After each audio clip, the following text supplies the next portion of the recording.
اب ایک واقعہ حضور علیہ السلام کا خوش ہو کر دعا کا سنانا چاہتا ہوں. خوش ہو کر دعا کا ایک واقعہ بہت کم کتابوں میں آیا ہے، زیادہ نہیں آیا. بہت مدت پہلے میں نے خطبہ جمعہ میں ایک مرتبہ بیان کیا تھا. پرانی کیسٹیں کسی نے سنی ہو تو شاید ان کو یاد ہو، مگر کتابوں میں زیادہ نہیں آیا، کم آیا. علی صحابہ میں امام عسقلانی نے بیان کیا ہے، امام جامی نے نفحات الانس میں، بعض کتب میں ذکر ہے ان کا، قلیل ذکر. ہندوستان کا ایک گاؤں ہے بٹھنڈا، نام سنا ہے نا جی؟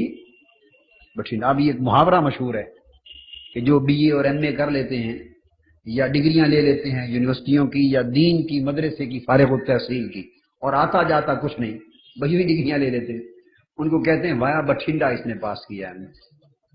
وایا جیسے کانا کاچا ہے ہمارا، اس طرح وایا بٹھنڈا پاس کیا ہے. مطلب یہ ہے کہ بس محنت کے بغیر یوں ہی بس کام کر لیے. بٹھنڈا ایک گاؤں ہے، خدا جانے یہ محاورہ کیسے چلا وہاں سے. وہاں حضور علیہ السلام کے ایک صحابی ہو گزرے، ہندی صحابی، ہندوستان کے. ان کا نام ہے بابا رتن ہندی. بابا رتن، انہوں نے 700 سال عمر پائی.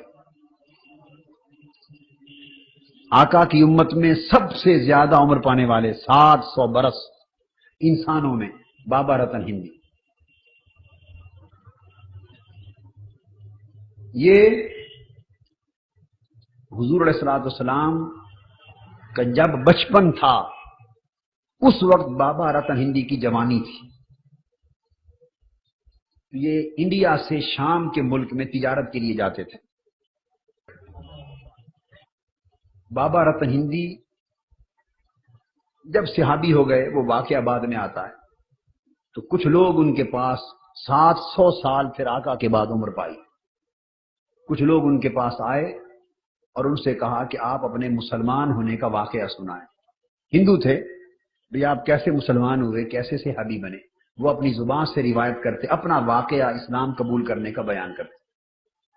وہ فرماتے ہیں بابا رتن ہندی کہ میں جوان تھا، ملک شام کی طرف تجارت کے لیے جا رہا تھا اور مکہ سے گزر ہوتا تھا. ہمارا مکہ سے گزر ہوتا تھا، جوانی کا زمانہ تھا.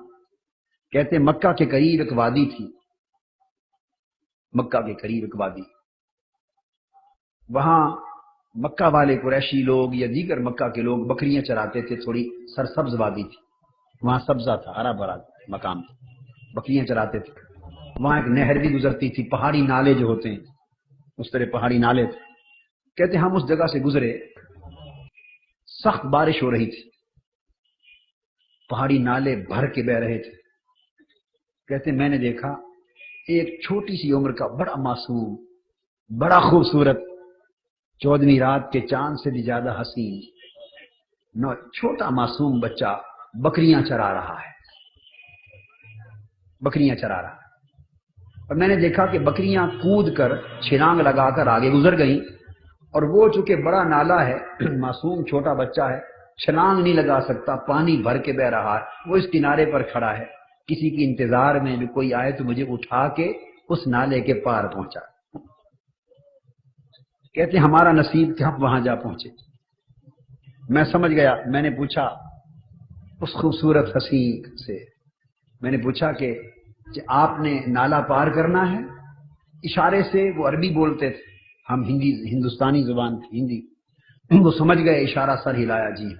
میں نے اپنے کندھوں پہ اٹھایا، پیار کیا اور نالا پار کروا دی، اور پار کروا کے اتارا. وہ کہتے ہیں کہ میں ان کی زبان تو نہ سمجھا، مگر اس حسین معصوم بچے نے اپنی زبان میں، عربی زبان میں مجھے دعا دی، اللہ تیری عمر دراز کرے. اور کہتے میں ان کے ساتھ ہو گیا اور یہ جملہ انہوں نے 7 بار دہرایا، اللہ تیری عمر دراز کرے، اللہ تیری عمر دراز کرے، اللہ تیری عمر دراز کرے. 7 بار دعا دی. ہم چلے گئے اور سوچتے ہی رہ گئے، کیا حسین بچہ اور کیا خوبصورت عادات.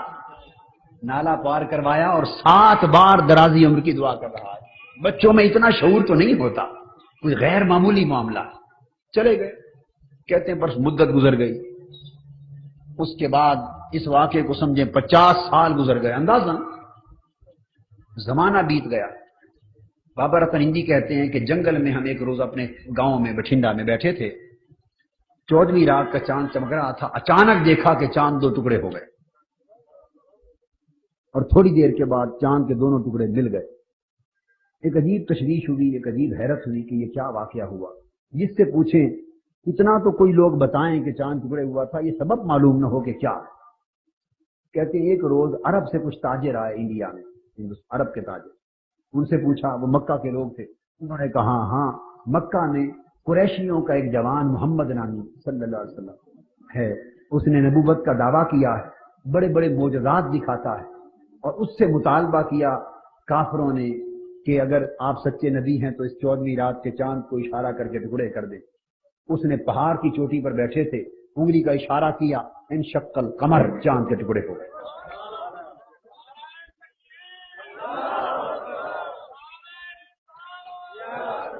پھر ان سے کہا گیا ٹکڑے ملا دیں، اس نے اشارہ کیا، ٹوٹے ملا دیں۔ کہتے یہ واقعہ مکہ میں پیش آیا ہے اور محمد نامی نبی کا معجزہ ہے صلی اللہ علیہ وسلم۔ بابا رتن ہندی کہتے ہیں کہ دل میں خواہش پیدا ہوئی کہ اس جوان کی جا کے زیارت تو کریں صلی اللہ علیہ وآلہ وسلم۔ کہتے ہیں تیاری کی کچھ سالوں کے بعد مکہ پہنچے، سفر کر کے پہنچے، وہاں آئے تو پتا چلا کہ وہ تو ہجرت کر کے مدینہ تشریف لے گئے۔ مدینہ پہنچے، وہاں ان کا پتہ دریافت کیا، کسی نے بتایا وہ مسجد ہے، مسجد نبوی، اس میں اپنے صحابہ کے جھرمٹ میں بیٹھے ہوئے۔ بابا رتن ہندی کہتے ہیں کہ میں مسجد نبوی میں پہنچا، جوتے اتارے، اندر گئے، صحابہ کا جھرمٹ تھا کچھ لوگوں کا، ان میں وہ بھی بیٹھے تھے، بڑے حسین و جمیل۔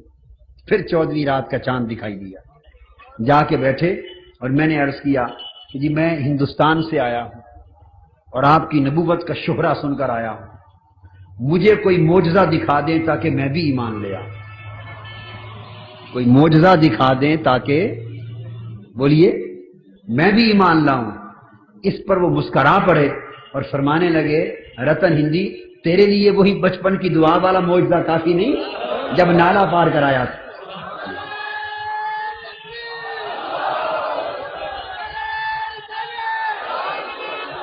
وہی معجزہ کافی نہیں ہے کہ تو نے نالا پار کرایا تھا اور میں نے دعا دی تھی، 7 بار دعا دی تھی تیری درازی عمر کی، وہ پوری ہوگی۔ بس قدموں میں گر پڑے، اسلام قبول کر لیا۔